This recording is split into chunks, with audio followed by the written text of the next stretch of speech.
नमस्कार दोस्तों। आज की कहानी किसी फिल्म की नहीं बल्कि एक ऐसी वास्तविक घटना की है जिसने पूरे बिहार में बहस छेड़ दी। यह कहानी है भरत तिवारी की, एक ऐसे युवक की जो सोशल मीडिया पर अपनी बेबाकी और प्रशासन से सवाल पूछने के लिए जाना जाता था। लेकिन फिर एक दिन ऐसा आया जब उसका नाम अचानक पूरे देश की सुर्खियों में आ गया। कहानी शुरू होती है बिहार के भोजपुर जिले के एक छोटे से गांव से, जहां रहने वाले भरत तिवारी अक्सर स्थानीय समस्याओं को लेकर आवाज़ उठाते थे। गांव की सड़क हो, बिजली की परेशानी हो या फिर सरकारी योजनाओं में गड़बड़ी, भरत खुलकर अपनी बात रखते थे। सोशल मीडिया पर उनकी वीडियो तेज़ी से वायरल होने लगे और धीरे धीरे उनकी पहचान बढ़ती गई। लेकिन पहचान बढ़ने के साथ साथ विवाद भी बढ़ने लगे। कुछ वीडियो में वो हथियार के साथ दिखाई दिए। इन वीडियो को लेकर पुलिस और प्रशासन की नज़र उन पर पड़ गई। पुलिस का कहना था कि भरत पर पहले से कुछ मामले दर्ज थे और उनकी गतिविधियों पर निगरानी रखी जा रही थी। समय बीतता गया और तनाव बढ़ता गया। फिर आया वह दिन जिसने सब कुछ बदल दिया। पुलिस के अनुसार उन्होंने उन्हें सूचना मिली कि भरत तिवारी कुछ लोगों के साथ मौजूद है। पुलिस टीम वहां पहुंची। उसके बाद जो हुआ उसे लेकर दो अलग अलग कहानियां सामने आई। पुलिस का दावा था कि टीम पर फायरिंग की गई और जवाबी कार्रवाई में भरत तिवारी घायल हो गया। अधिकारियों ने कहा कि यह एक मुठभेड़ थी जिसमें कानून के अनुसार कार्रवाई की गई। लेकिन दूसरी तरफ भरत के परिवार और समर्थकों की कहानी बिल्कुल अलग थी। उनका आरोप था कि यह कोई वास्तविक मुठभेड़ नहीं थी। परिवार का कहना था कि भरत को पहले से हिरासत में लिया गया था और बाद में पूरी घटना को एनकाउंटर का रूप दिया गया। घटना के बाद भरत तिवारी को गंभीर हालत में अस्पताल ले जाया गया। डॉक्टरों ने उनका इलाज शुरू किया, लेकिन जिंदगी और मौत की इस लड़ाई में आखिरकार भरत हार गया। उसकी मौत की खबर सामने आते ही पूरे इलाके में सनसनी फैल गई।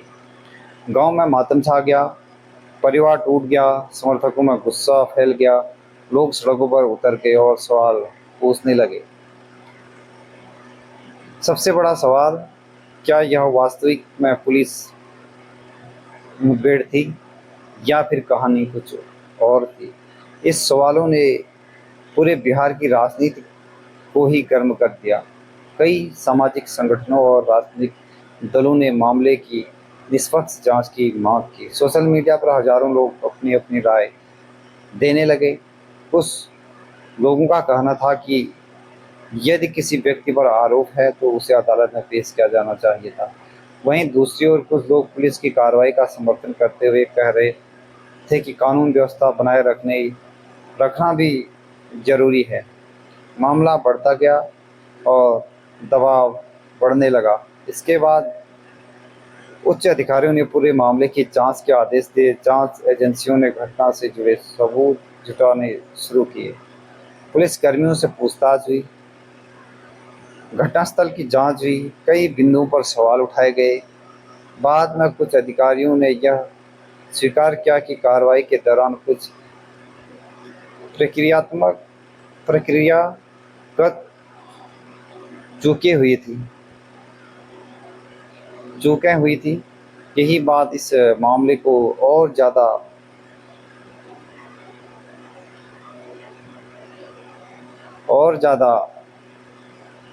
चर्चा में ले आई। आज भी इस कई लोग इस मामले को याद करते हैं, क्योंकि यह केवल एक व्यक्ति की कहानी नहीं रह गई। यह कानून, पुलिस कार्रवाई, मानवाधिकार और न्याय जैसे बड़े सवालों से जुड़ी हुई थी। भरत तिवारी के समर्थक आज भी न्याय की मांग करते हैं।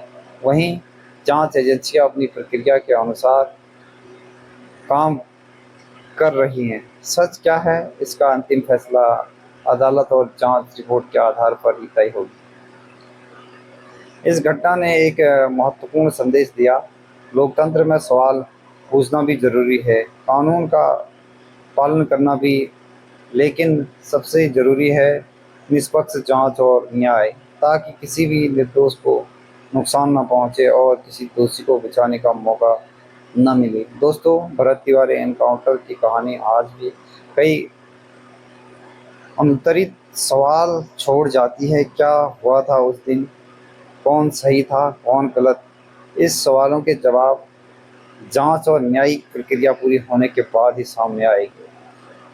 तब तक यह मामला हमें याद दिलाता रहेगा कि न्याय केवल होना ही नहीं चाहिए, बल्कि होता हुआ दिखाई भी देना चाहिए। धन्यवाद दोस्तों। आप लोगों को इस तरह की सच्ची घटना से आधारित कहानी अच्छी लगती है तो चैनल को सब्सक्राइब, लाइक, शेयर ज़रूर करें। दोस्तों, मिलते हैं फिर से एक नई सच्ची घटना पर आधारित कहानी के साथ। तब तक के लिए स्वस्थ रहिए, मस्त रहिए, अपने पूरे परिवार को खुश रहिए। Bye bye.